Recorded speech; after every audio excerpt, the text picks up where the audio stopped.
I don't know, there must be something going on in Canada. There's something very crazy here. I found on this website, it's a criminal report from regional, and we can see here some spots where appear some criminal reports. But then check this out, if I change the range date from 1 year, you see the entire Brampton and Mississauga is crazy. So we have a lot of reports everywhere basically here.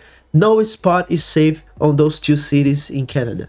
We can still find some reports here in Toronto, Etobicoke, and Skyborn as well. But I thought there was something wrong. This website is pure regional policy. You can even check by yourself. But then I decided to check it further because for me it was super strange to have a lot of criminal reports in Mississauga and Brampton. But for sure, a big city as Toronto, we would see a lot of criminal reports as well. And then I found this website. So the previous one was more related to Mississauga and Brampton, and this one is more for Toronto itself. So we can see Toronto, Etobicoke, and a little bit about Scarborough. We can see that everywhere we can see those criminal reports. And then I decided to investigate a little bit more and downloaded this data to check what's going on by year, if it's increasing, what's happening in Canada. This video is sponsored by Excel Mastery. Here is where I can teach you from the beginning to mastery how you can save a lot of time at work. I'm going to present you the best tools and best shortcuts to make you outstanding at work and make you not only save a lot of time at work, but also make your work-life balance much better. So if you want to know more about this course, check the link below in the description of this video. So I downloaded the data and we can see that we have a bunch of information. We have almost everything that we needed to evaluate this data. We have the report date, what's the year, the month, and we can check as well the location, if it was an apartment, in a street, and we can see as well which type of offense or assault it was. So I decided to create some pivot tables to better analyze and maybe see it in as a chart, so we can maybe check or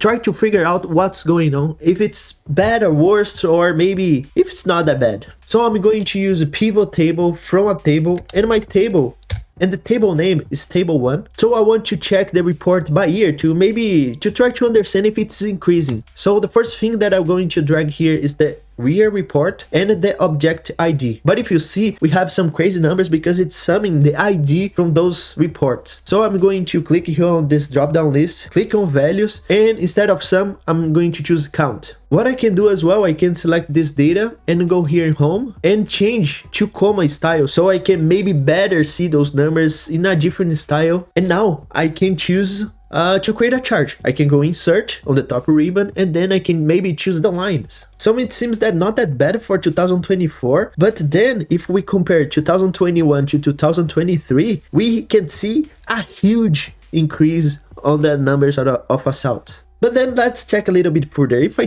drag here the month, I can see that 2024, it's only until September. So if I collapse everything back again, this number here is still can increase. So we still have some months to count. And maybe I can also, and if I check here the numbers, if I compare 23 with 24, they seem to be very similar, so we didn't have any improvement from 2023 to 2024. Another check that I can do, I can bring the category from those assaults, and instead of having this type of chart, I'm going to go back here to my chart design, I'm going to go back here to the insert tab, and I'm going to change to bars. So maybe this way is helpful for me for this type of chart, but still for me it's a little bit harder to understand this entire chart with that many of information. What I can do, I can select this pivot table, go here in slicer, and I'm going to add the slicer MCI category. So now I have those buttons here, and then I can, for example, select only assault, so I can see if it's increasing or decreasing. And one of the biggest complaints and news everywhere is about auto theft, and if we check the auto theft, it's been increasing a lot since 2014. We can do even a quick calculation here. If we take the value from 2023 and divide it by the number from 2021, we can see that we have an increase of 85% from the auto thefts in Toronto. So it seems that basically they shifted from robbery to only stealing cars. So if we compare those two charts, and also of course the assaults have been increasing as well. The final check that I want to do, I want to verify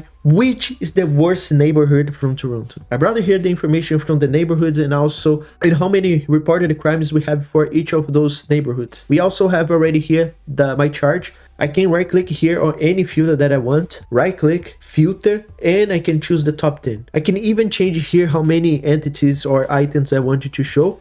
Let's keep 10 for now. And I have here the top worst places in Toronto. So the 5 worst places in Toronto are: first, West Humber and Clareville, Moss Park, Downtown Yonge East, Yonge and Bay, and then York University Heights.